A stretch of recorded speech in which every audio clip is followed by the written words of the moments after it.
नमस्कार। धार्मिक रत्न चैनल में आपका स्वागत है। जैसा कि आपको विदित है, इस चैनल के माध्यम द्वारा हम श्रीमद् भागवत की पावन कथा धारावाहिक रूप में प्रस्तुत कर रहे हैं। अभी तक 35 प्रकरण हो चुके हैं और 10वें स्कंद की कथा चल रही है। पिछले प्रकरण में आपने जाना था कि किस प्रकार जब गोपियों को अभिमान हो गया कि भगवान श्री कृष्ण उनके साथ ही अधिक प्रेम करते हैं, तो भगवान वहाँ से अंतर्ध्यान हो गए थे। और फिर जब गोपियाँ बहुत ही विरह युक्त हो गई और उन्होंने गोपी गीत में हर गोपी ने अपने विरह वेदना प्रकट की, तब भगवान पुनः प्रकट हुए थे। इस प्रकार भगवान कभी भी अपने भक्त का अभिमान रहने नहीं देते हैं। सुखदेव जी ने कहा, हे राजन, जब कृष्ण जी गाय चराने जाते थे तो गोपियाँ उनके ध्यान में मगन रहती थीं और वह शाम होने का इंतज़ार करती रहती थी। छोटा सा दिन भी उन्हें पहाड़ के समान लगता था। वे सब आपस में बैठ कर के इंतज़ार करती थी कि श्री कृष्ण गाय चराकर कब वापस लौटेंगे और हम उनके सुंदर मुखड़े का दर्शन करेंगे। जब वे बहुत ही चिंता मगन हो जाती थी तो सब मिलकर के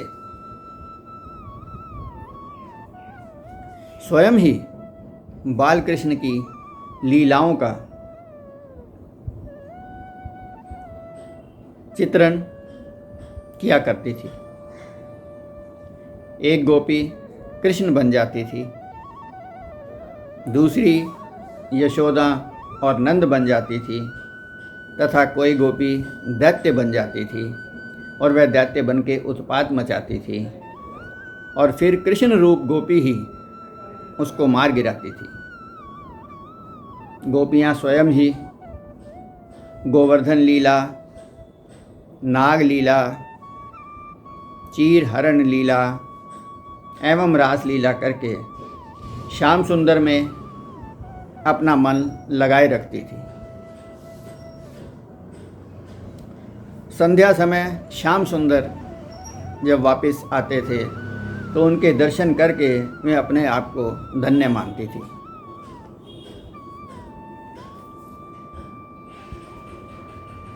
एक दिन कंस ने भगवान श्री कृष्ण को मारने के लिए वृषासुर दैत्य को वृंदावन में भेजा। वह दैत्य बैल के रूप में आया और अपने खुरों से सारी वृंदावन की धरती को खोदने लगा। उसने ऐसा उत्पात मचाया कि सभी वृंदावनवासी और माँ यशोदा एवं नंद बाबा सभी लोग डर गए। उनको डरा हुआ देख करके भगवान श्री कृष्ण ने कहा कि आप चिंता ना करें, इसको मैं अभी यमपुरी पहुंचा देता हूं। ऐसा कहकर भगवान श्री कृष्ण ने उसको पैर से पकड़कर घुमाकर उस पटका तो उसकी वहीं मृत्यु हो गई और उसका तेज प्रभु में समा गया और उसे मुक्ति प्राप्त हुई। इधर कंस ने जब वृषासुर का वध सुना तब वह और भी घबरा गया।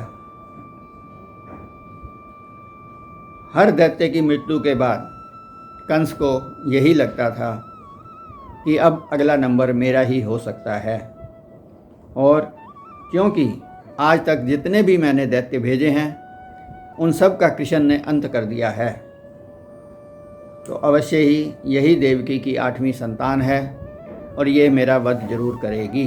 इस प्रकार कंस हमेशा सोचता रहता था और सोच सोच के भी कंस अधमरा सा, अंदर से अधमरा सा हो गया था।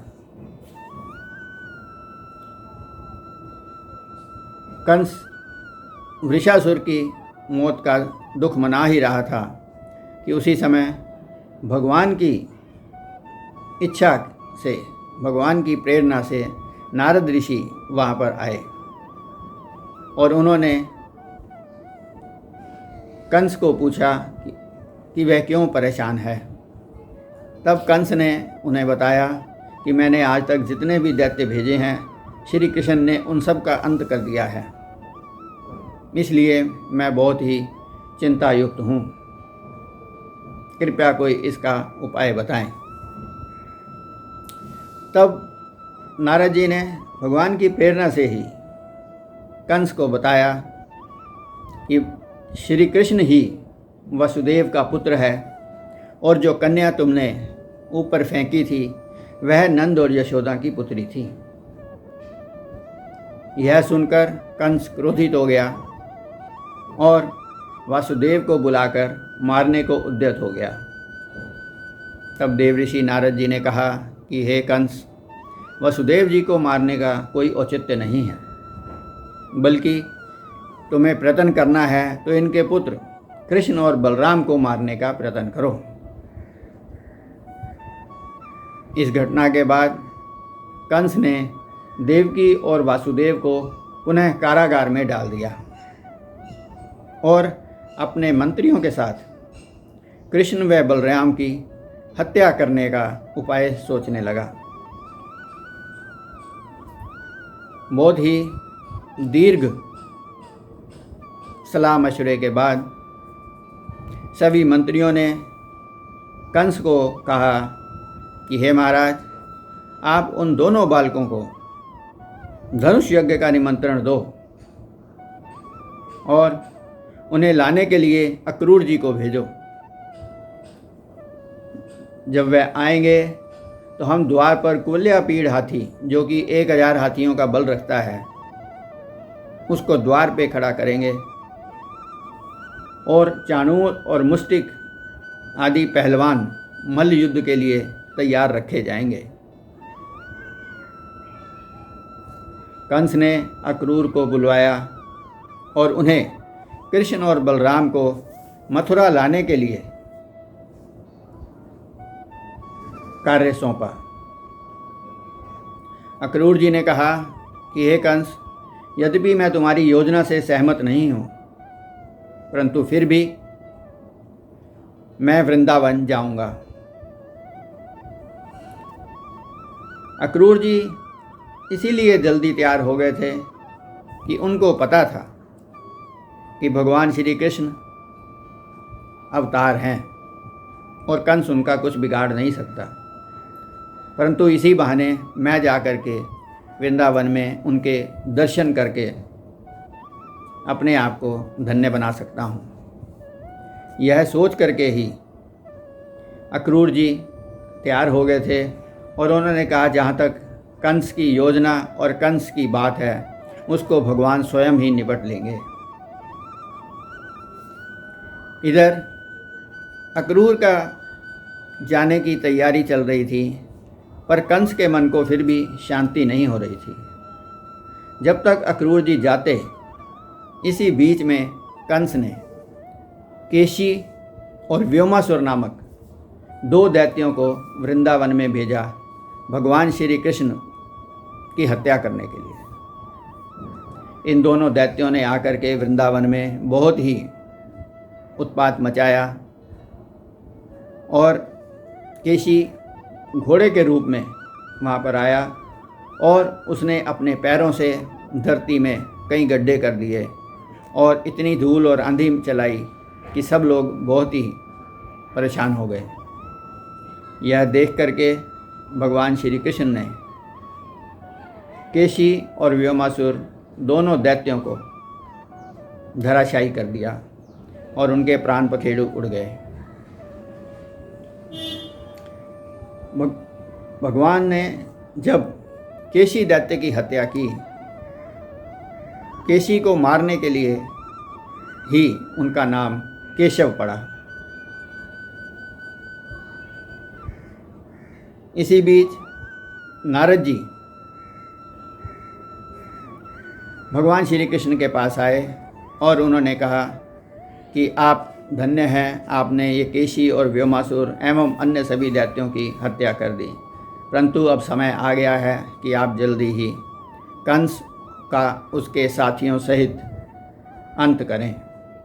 यह कहकर नारद जी भगवान की स्तुति करते हुए वहाँ से चले गए। इस प्रकार आपने देखा कि भगवान कृष्ण ने कंस ने जितने भी दैत्य भेजे बारी बारी से उन सब का अंत कर दिया। और आपने ये भी देखा कि किस प्रकार गोपियाँ 24 घंटे भगवान श्री कृष्ण के ध्यान में ही लीन रहती थी, उन्हीं में खोई रहती थी। श्रीमद् भागवत की कथा के अनुसार सबसे बड़ा अगर किसी का त्याग है तो वह गोपियों का है। गोपियों का प्रेम ही सर्वश्रेष्ठ माना गया है और निश्चल प्रेम है।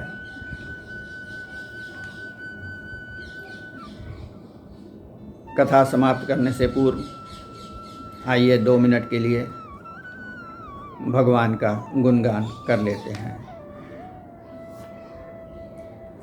श्रीमन्नारायण नारायण नारायण, श्रीमन्नारायण नारायण नारायण, श्रीमन्नारायण नारायण नारायण, श्रीमन्नारायण नारायण नारायण, लक्ष्मी नारायण नारायण नारायण, लक्ष्मी नारायण नारायण नारायण, श्रीमन्नारायण नारायण नारायण। धन्यवाद। नमस्कार। जय श्री कृष्ण।